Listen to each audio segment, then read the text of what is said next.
Hey guys, this is Evan Summers with Summers Wellness. I'm also here tonight, as I am every week, with Dana from WholeHealthDana.com. She's not here visually tonight. She is on her phone. Tonight's essential oils education class is on the power of smell. So we will be doing an educational class for you, telling you how essential oils work in the body, how your body processes them, strictly through the sense of smell. We do educational classes like this for you guys every single Sunday, 8 p.m. Eastern Time. You can always RSVP for these classes via the Summers Wellness page or the Essential Oils Education page on Facebook. We always share the weekly event on those pages for you, so you can RSVP and always have easy access to the link to this weekly Zoom call. So with that, I'm going to go ahead and share my screen, and I'm going to get you guys set up with a quick video. This particular one kind of violates the brand neutrality that we talk about quite a bit. But this is a news story that came out of the Nashville area. And this one is centered on doTERRA's oils. However, I do want you guys to be able to take a look at what they're doing in hospitals and in the way they're adopting essential oils in hospitals for the benefit both of patients as well as the staff. So that's a quick introduction. And like I said, I apologize that it does violate our tenet that this is going to be primarily brand neutral. But in this particular case, there's kind of no way to avoid it.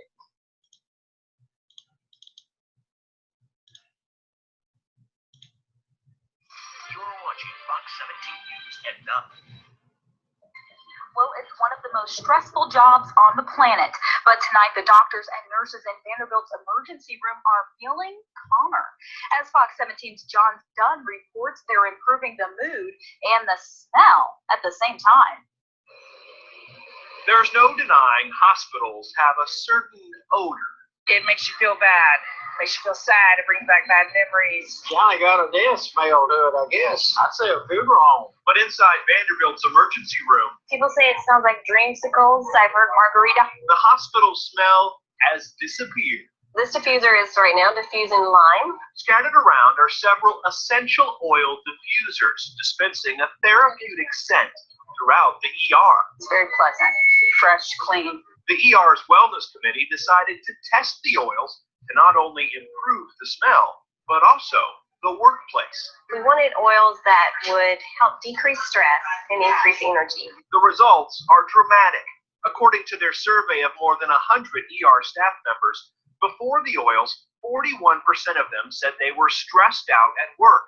After the oils, only 3% were stressed. Prior to aromatherapy, 60% of ER staff members were frustrated at work. After a little oil, 6% felt frustrated. The results were phenomenal, just the before and after. At first, there were plenty of skeptics, not believing a drop here and a drop there could really make a difference. Some people, I included, at first thought it was like voodoo medicine, like it's never going to work. Now, nurses like Anna Maludjic are using them at home. And it really is amazing. Vanderbilt's ER may be the only one in the country diffusing essential oils. And supporters say if it's working for staff, it could also help patients. Not make it as a medical treatment, but a complementary therapy for the patients. There are many people who will tell you what a hospital is supposed to smell like. It's not Pine-Sol, but it has a smell. In Vanderbilt's emergency room, it's wild orange, lime, lemon, and citrus bliss. I love anything that we do for our staff to make them better, because the better that we make our staff, the better our patients are going to be. A change that definitely passes the smell test. John Dunn, Fox 17 News. And get this, 84% of the nurses and doctors inside Vanderbilt's emergency room strongly agree that the oils contribute to a more positive work environment. The Wellness Committee plans to publish their results, highlighting their success. So if you're wondering how those essential oils work, when the oils are diffused into the air, the aromatic molecules are inhaled. They interact with the body's olfactory nerves and the limbic system. The limbic system is directly connected to parts of the brain that control heart rate, blood pressure, breathing, memory, stress levels, and other emotions. Scents have a powerful effect, much like the smell of freshly baked cookies, reminding someone of their grandmother. Remind you of your grandmother. The smell of freshly baked cookies and brownies. I'm a big fan of brownies. Mine is probably chocolate cakes and Oh yeah, banana puddings. My grandmother is just A+. it's homey. You gotta love it.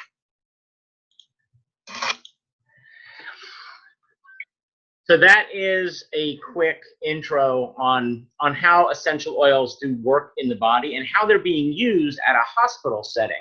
So for people who are thinking that, you know, you either have a choice, either it's an essential oil or it's medicine. It's essential oil or modern medicine kind of format. Hey, Heather, welcome.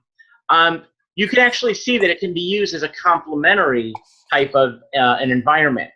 The limbic system is an amazing system.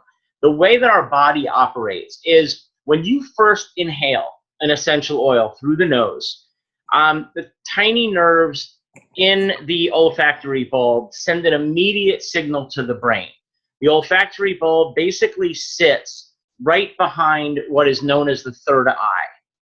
It sends a signal to that nerve and into the brain, and it goes immediately to work through your system. So it activates the midbrain, it activates the hypothalamus, the pituitary gland, the pineal gland, the medulla oblongata, which doesn't want to work in my brain right now. It also can impact the spinal cord and the thyroid because the brain is communicating to your entire body simultaneously. As it does that, it's interacting with different parts of your body.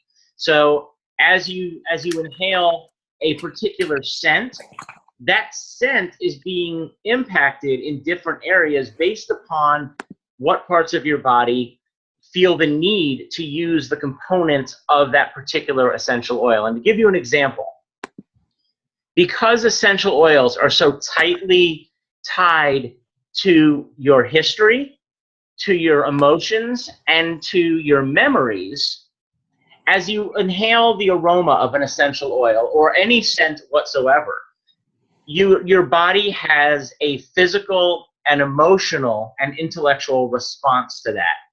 If you, and I can say this for Dana, and she's going to laugh at me, but if you're into real estate and you are showing a home as a real estate agent, and Dana does this, you could bake cookies. You could throw brownies in the oven. You could make coffee. Anything that makes that house smell like home to the people that are coming in to view that home is a kind of a little secret way that real estate agents get you to feel as though you've walked into your house. So that smell of chocolate chip cookies, the smell of cinnamon and apples, always gets you tied into, makes the sale a little bit easier because they're almost being welcomed home immediately. For those of you who have a close tie to the holiday season, to Christmas, smelling the scent of cinnamon, clove, orange, some of the spices from mulled cider can bring back wonderful, beautiful memories of Christmas. And when you're impacted by your memory, it will also impact your emotional state. So if you're high strung, if you are stressed out, even if you find yourself sad or in some depressed state, simply smelling the familiar smells of Christmas can help bring you out of that because it takes you into the mental comfort zone. So one of the things that I recommend for people who tend to get depressed and get down during the last 2 months of winter, because let's face it, by the time January hits, everybody is fed up with the clouds, the snow, the cold, being shut in, being stuck inside an environment that's not healthy because our homes tend to be so toxic. Just diffusing lemon, orange, lime in the house, summery citrus scents, those have been shown to help elevate mood and bring you out of that funk. Now, it doesn't have to be the winter doldrums. It can be any time you just kind of feel the weight of the world resting on your shoulders and you need a quick pick-me-up. The scents of citrus have an ability to interact on your brain and help bring you out of that funk. Because when your brain picks up on those scents, it directs the aroma. Yes, tangerine too. Yes, Heather, absolutely. It will impact the brain in different portions of the brain, get blood flowing properly, fire the neurons that will get your brain moving to help break you out of some of that funk, some of that depressed state. That's true of most scents. You can find scents that will impact you. Now, some scent that I love, you may find disgusting. And I'll flip that, because a lot of people love the smell of patchouli, for example. Personally, I'm not a fan. But it does have its own benefits. But if you're going to find yourself tied to a scent that doesn't work for you, there are many others that you can change out. You can substitute that can still give you benefit.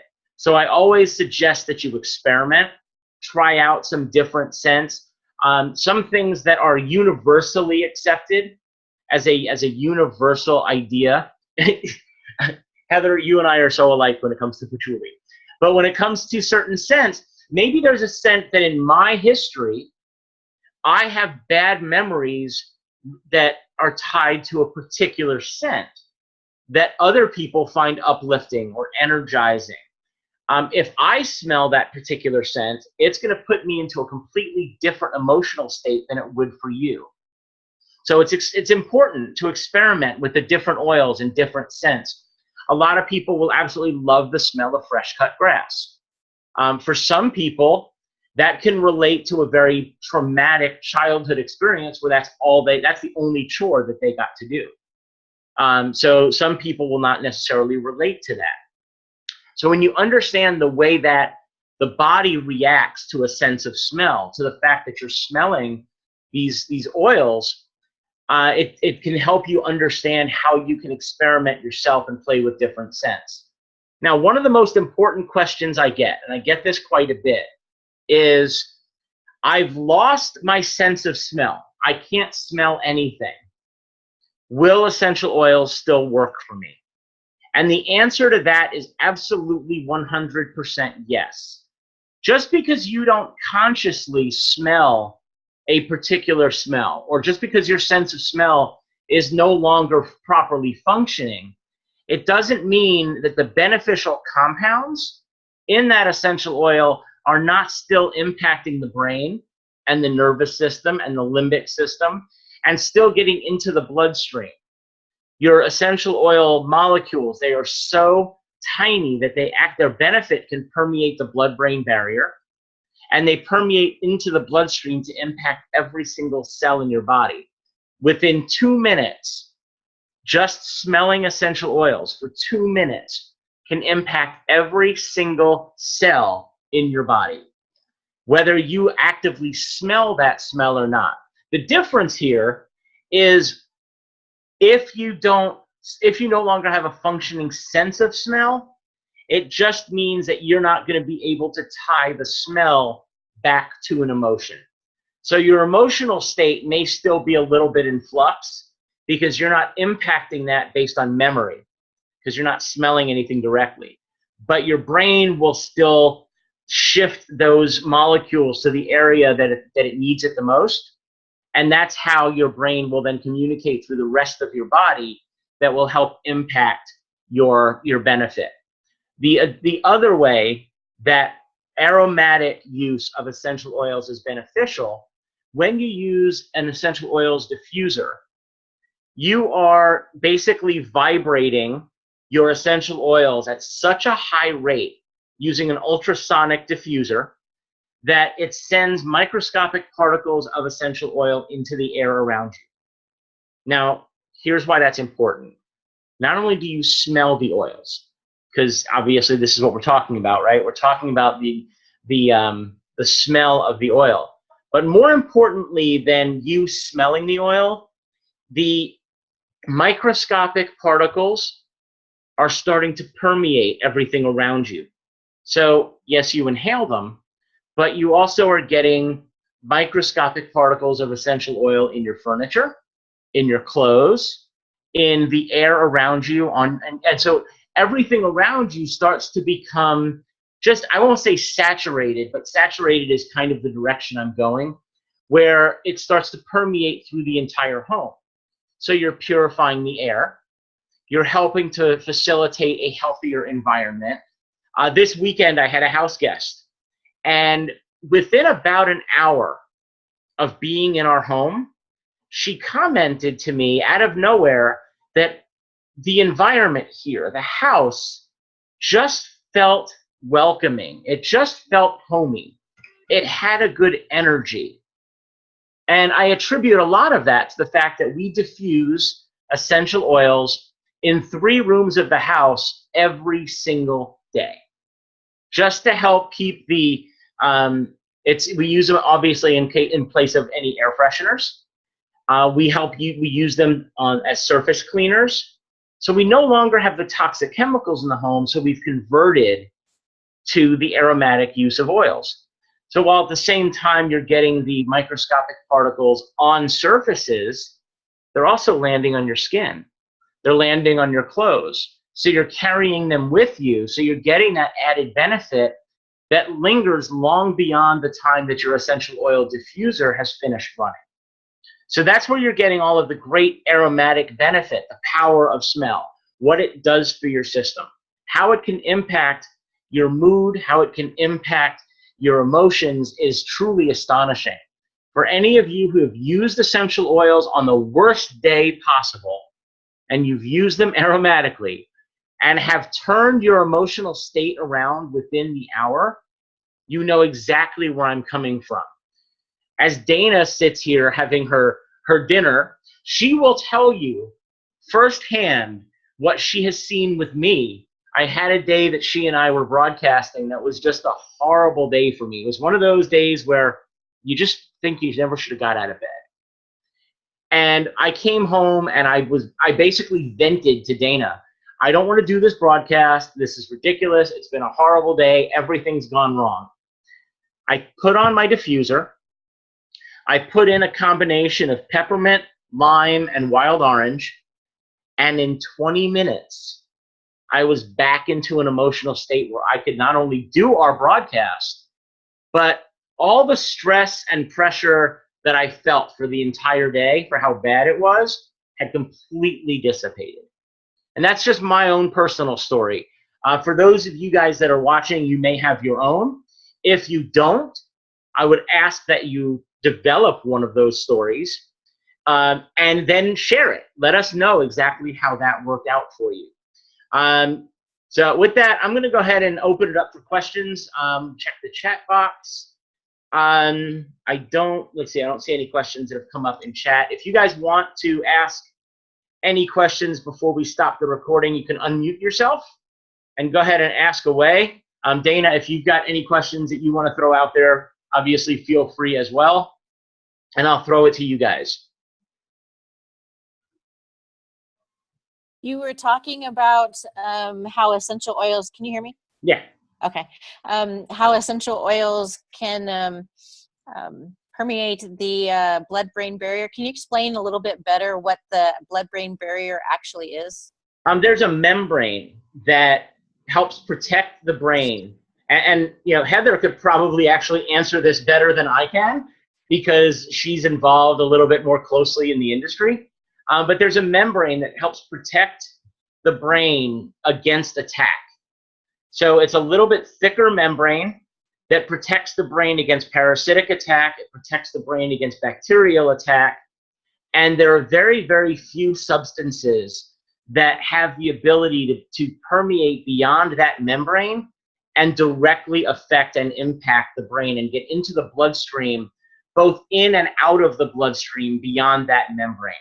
And the particles that are inside essential oils, there's hundreds of individual components that make up every single molecule of an essential oil. Thank you, Heather.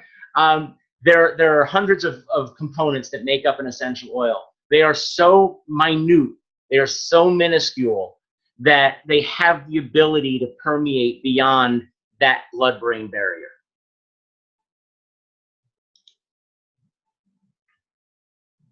Anything else, guys? Questions, comments? You want to yell at me, tell me that I don't know what I'm talking about. If you want to just jump up and down and dance, you can do that too.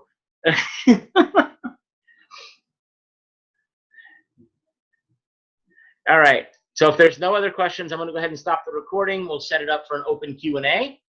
For those of you who are watching the replay on this, we do a educational class on Zoom online every single Sunday, 8 p.m. Eastern. We always try to start with a topic. Next week is going to be essential oil topical application.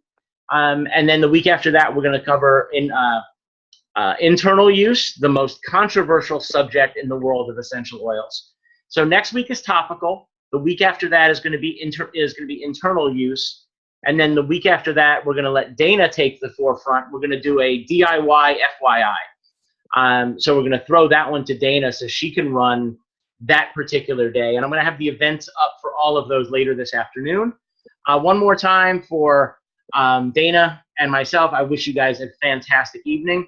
Please follow us on Facebook, both the Summers Wellness page and the Essential Oils Education page, and we will continue to put out great information on there for you as well. So with that, I'm going to go ahead and shut off the recording, and we'll open it up for an open Q&A.